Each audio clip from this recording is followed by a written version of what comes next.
Hey everyone, it's Richard from Digital Foundry here. And I am here as well. This is John.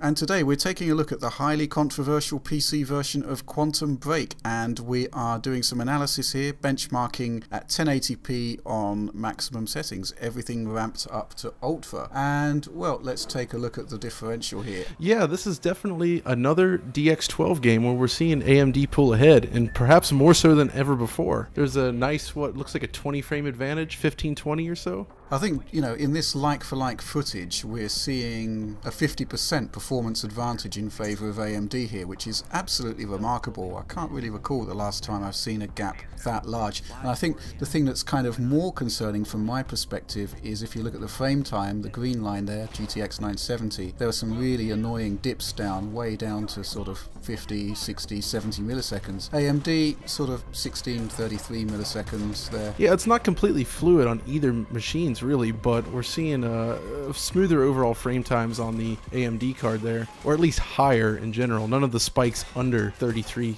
there. That's the interesting thing. 16, 33 millisecond jumps as you'd expect with a VSync game, and we can't really do anything about that because we're in Windows, the UWP platform. That's right, we're stuck with double buffered VSync here. Yeah, and it's not great. And, well, as we move into the action here, you can see that the differential is just getting wider. And yeah, the thing about Nvidia performance here is that the thing that's really killing the frame rate is actually the volumetric lighting effects. If you crank that up to the ultra setting here, it absolutely murders performance on the 970. Yeah, it's really sort of having issues here. And another thing we've noticed is that the driver can actually crash at any given point. Yes, this is something that happened to myself and the PCs over in the Digital Foundry office as well, where you're just playing along and then bam, driver crash. I even went through and reinstalled everything from scratch, removed the old drivers, and still occasionally getting crashing in this game. I've never seen anything like it. The last time I saw the display driver crash is when I was overclocking, really pushing the Nvidia driver. Yeah, it's usually a sign of something serious going on.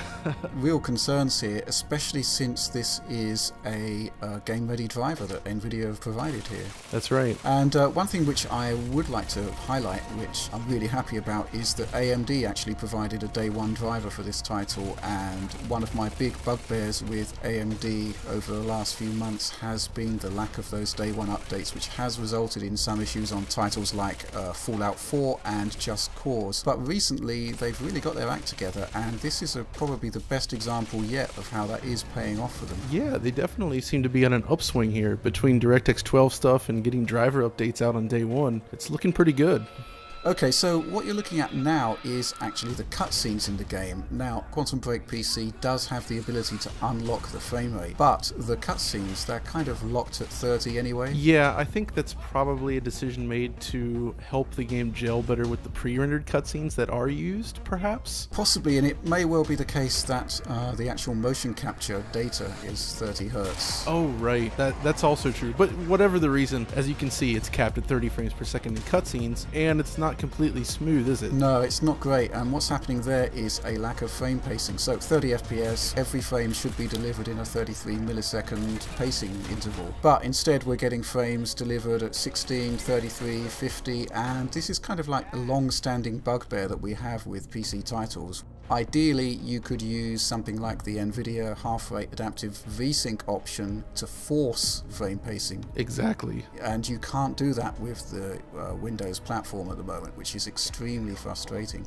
By default, the game actually has that 30 FPS cap in place, and as you can see from the footage here, it is really grim. Yeah, it does not look nice at all in action. Theoretically, these machines could easily be matching the Xbox One here, but with the bad frame pacing, it just looks significantly jerkier in motion. The game is actually delivering 30 frames per second, it's just not delivering them in an even manner, so it actually looks considerably worse than the update you see on Xbox One. Oh, one thing which I would like to point out, you'll note here that the main character has the piracy eye patch active. It's a kind of traditional feature in Remedy games where if you're running a cracked version of the game, you get this piracy eye patch which sort of highlights that you've been a naughty boy. And not even that seems to be working properly because, well, there isn't a pirated version of Quantum Break available at the moment.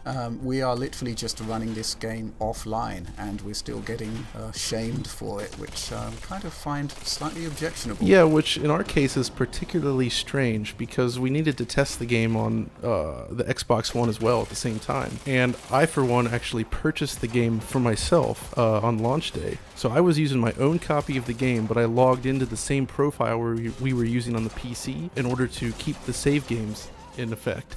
And when I did that, of course, it said, oh, you're already playing this game on the PC. Do you want to switch to Xbox One and sign out the other user? So there's like a conflict there that's very frustrating to deal with. Okay, so we were looking at the R9 390. This is ultra settings here, and we're getting sort of 45 FPS. So we wondered if we could actually drop down the settings and get the locked 60, which would provide what I would say would probably be a revelatory enhancement to the gameplay experience over the Xbox One version. But here's the thing, we can't do it. So we're running GTX 970 and 390 here on medium settings, kind of equivalent to Xbox One. Now, we're getting much the same readout on the R9 390 as the Ultra, and the reason why is that, bizarrely, it seems to be the case that Quantum Break has a 50 FPS cap. Or I suppose it's more like 5/6 of your refresh rate. Yeah, that's right. It's just utterly bizarre. So you're going to be stuck with judder regardless. It's just not possible to get a completely even frame time here. And just to illustrate the issue, it really is sort of, you know, we're not making this up. Here is the game running at 720p, low settings on a Titan X, and we still can't get above 50 FPS. Yeah, you can see the results here. It's not fluid enough. It's not what it should be on a Titan X. Something has got to be done here. Anyway, I guess we'll leave it there for now. Please do like and subscribe to Digital Foundry if you'd like to see more of the same, but that's all we've got for now. I'll see you soon. See you soon.